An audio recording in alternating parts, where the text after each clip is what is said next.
Swaraj is my birth right and I shall have it. Means Swaraj मेरा जन्म सिद्ध अधिकार है और ये मुझको मिलना चाहिए। ये फेमस कोट है बाल गंगाधर तिलक का। तो आप समझ ही गए होंगे कि हम किस टॉपिक पर बात करने जा रहे हैं।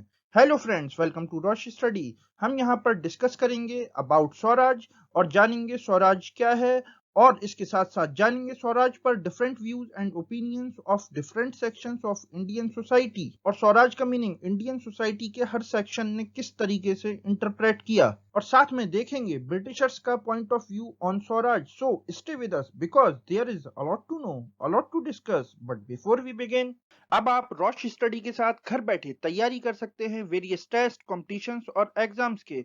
हमारे लेक्चर्स का पीडीएफ डाउनलोड करने के लिए टेलीग्राम चैनल रॉश स्टडी को सब्सक्राइब करें और हमको फॉलो करें ऑन इंस्टाग्राम एंड फेसबुक।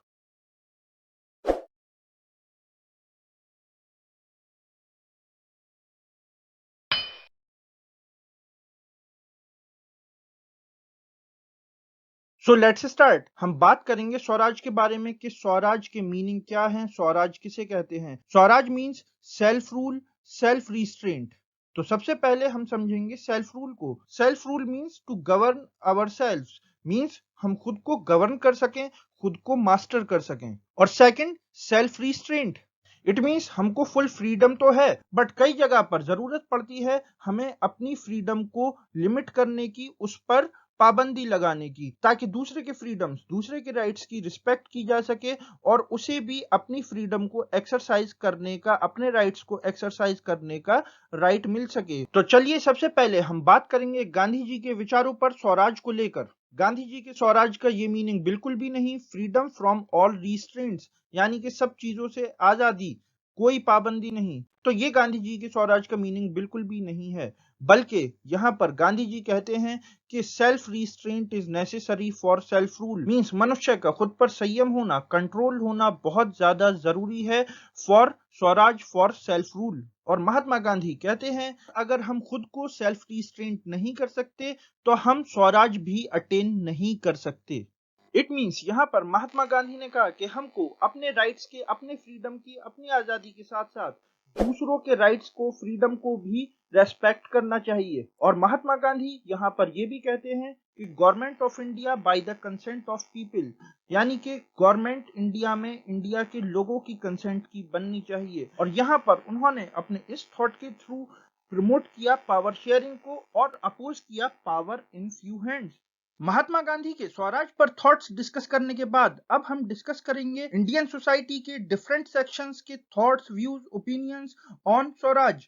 तो देखो, सबसे पहले हम डिस्कस करेंगे इंडियन लीडर का ओपिनियन। इंडियन लीडर्स के लिए स्वराज एक वेपन था for independence against British rule, और इसी थॉट, इसी ओपिनियन के चलते स्वराज पार्टी भी बनी इन 1923, जिसको फॉर्म किया C R Das, full form Chittaranjan Das and Motilal Nehru, father of Jawaharlal Nehru. और स्वराज पार्टी ने ऑपरेट किया अप टिल 1935, बट इन 1935 इस पार्टी के ऑपरेशंस सीज कर दिए गए due to its revolutionary activities. फिर उसके बाद हसरत मोहानी, जो कि एक इंडियन रेवोल्यूशनरी थे, नोटेड पोइट थे, और इन्होंने ही स्लोगन कॉइन किया था इनकलाब जिंदाबाद। इन्होंने 1929 के इंडियन नेशनल कांग्रेस के लाहौर सेशन में सजेस्ट किया कि हमको ब्रिटिशर्स से सिर्फ स्वराज नहीं चाहिए, मींस सिर्फ इंडिपेंडेंस नहीं चाहिए, बल्कि हमको चाहिए पूर्ण Swaraj, means complete independence from British rule, और इंडिया को रूल करने का राइट सिर्फ इंडियंस को होना चाहिए। और 1929 के लाहौर सेशन में हसरत मोहानी के इस सजेशन को पास किया गया एज अ रेजोल्यूशन फॉर पूर्ण स्वराज। तो यहां पर हमने डिस्कस किया कि इंडियन लीडर्स का सेक्शन क्या सोचता था अबाउट स्वराज। इंडियन लीडर्स के बाद हम बात करेंगे इंडियन सोसाइटी के और डिफरेंट सेक्शंस के, वो स्वराज के बारे में क्या थॉट्स, क्या व्यूज, क्या ओपिनियंस रखते थे। जैसे कि अवध पीजेंट्स, अवध यूपी का पुराना नाम है। यहाँ पर जो पीजेंट्स थे वो थे अंडर तालुकदार्स एंड लैंडलॉर्ड्स। तो यहाँ पर अवध पीजेंट्स को ये लगा कि स्वराज से उनको आजादी मिल जाएगी from these taluqdars and these landlords, और यहाँ पर उनको कम रेवेन्यू, कम लगान भरना पड़ेगा to these landlords and taluqdars. Awadh peasants के बाद जो ट्राइबल पीपल थे, मींस जो आदिवासी थे, यहाँ पर उनको लगा कि स्वराज उनको दिलवाएगा उनके कस्टमरी राइट्स और वो अपने फॉरेस्ट में वापस जा सकेंगे। बिकॉज यहाँ पर ब्रिटिशर्स ने अपने बेनिफिट के लिए एक्सप्लॉइट करना शुरू कर दिया था जंगल्स को और डिस्टर्ब कर दिया था ट्राइबल पीपल के होम को, जो कि था जंगल।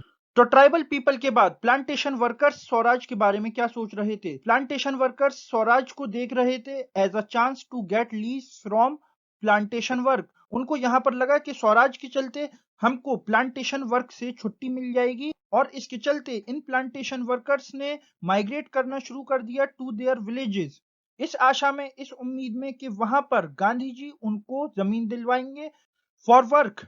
लेकिन इसमें कोई हास्यास्पद बात नहीं, बिकॉज हम इंडियंस तो शुरू से ही भोले रहे हैं।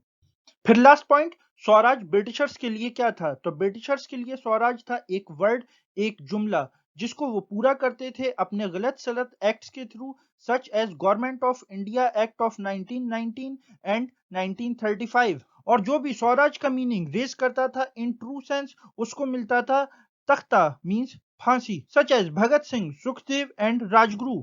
तो ये था इस पूरे टॉपिक का एनालिसिस। आशा करता हूं यहां आपको काफी कुछ जानने को मिला। Thanks for listening. Okay, bye.